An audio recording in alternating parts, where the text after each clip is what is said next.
Assalamualaikum warahmatullahi wabarakatuh. Perkenalkan, nama saya Siska Ninda dengan NIM SF2306066. Baik, pada kesempatan kali ini saya akan menjelaskan materi tentang apa itu transfusi darah, sistem penggolongan darah, persyaratan donor darah dan resipien, jenis transfusi, dan cross-matching. Baiklah, mari kita cari tahu apa sih itu transfusi darah. Transfusi darah adalah prosedur medis di mana darah dari donor disalurkan ke sistem peredaran darah penerima. Prosedur ini sangat penting untuk menggantikan darah yang hilang akibat cedera, operasi, atau penyakit tertentu. Tujuannya yaitu 1. Menggantikan darah yang hilang akibat perdarahan hebat. 2. Meningkatkan kadar sel darah merah pada pasien anemia. 3. Memberikan faktor pembekuan darah pada pasien dengan gangguan pembekuan darah. 4. Menggantikan komponen darah yang hilang. Jenis transfusi. Pertama, transfusi darah lengkap, memberikan seluruh komponen darah. Kedua, transfusi komponen darah, memberikan hanya komponen darah yang dibutuhkan seperti sel darah merah, trombosit, atau plasma. Sistem penggolongan darah adalah cara untuk mengklasifikasikan darah berdasarkan ada atau tidaknya antigen tertentu pada permukaan sel darah merah. Antigen ini dapat berupa protein atau karbohidrat.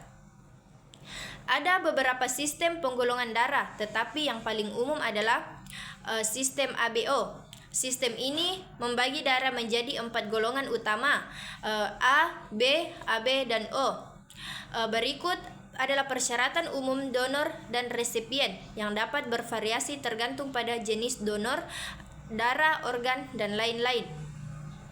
Persyaratan umum donor: 1. Kesehatan fisik dan mental. 2. Sehat jasmani dan rohani. 3. Tidak memiliki penyakit menular yang dapat ditularkan melalui donor. 4. Tidak memiliki kondisi medis yang dapat membahayakan kesehatan donor atau resipien.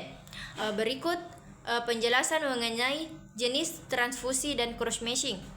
Jenis transfusi. Transfusi darah adalah prosedur medis di mana darah atau komponen darah diberikan kepada seseorang melalui infus intravena. Ada beberapa jenis transfusi tergantung pada komponen darah yang dibutuhkan pasien. 1. Transfusi sel darah merah. 2. Transfusi trombosit. 3. Transfusi plasma segar beku. 4. Transfusi kriopesifitat. Cross-matching adalah prosedur penting yang dilakukan sebelum transfusi darah untuk memastikan kapasitas antara darah donor dan darah pasien.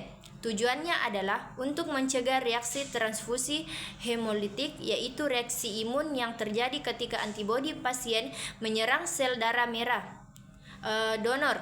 Berikut poin penting mengenai cross-matching. Tujuannya: 1. Mendeteksi adanya antibodi dalam darah pasien yang dapat bereaksi dengan sel darah merah. Jadi kesimpulannya, transfusi darah adalah prosedur medis yang menyelamatkan jiwa dan sangat penting untuk berbagai kondisi medis. Meskipun tidak memiliki risiko, transfusi darah relatif aman berkat prosedur screening dan pengujian yang ketat. Donor darah sukarela memainkan peran penting dalam memastikan ketersediaan darah yang aman. Nah, itulah beberapa materi tentang transfusi darah yang dapat saya sampaikan. Semoga dapat bermanfaat untuk kita semua. Kurang dan lebihnya mohon dimaafkan. Assalamualaikum warahmatullahi wabarakatuh. Bye bye.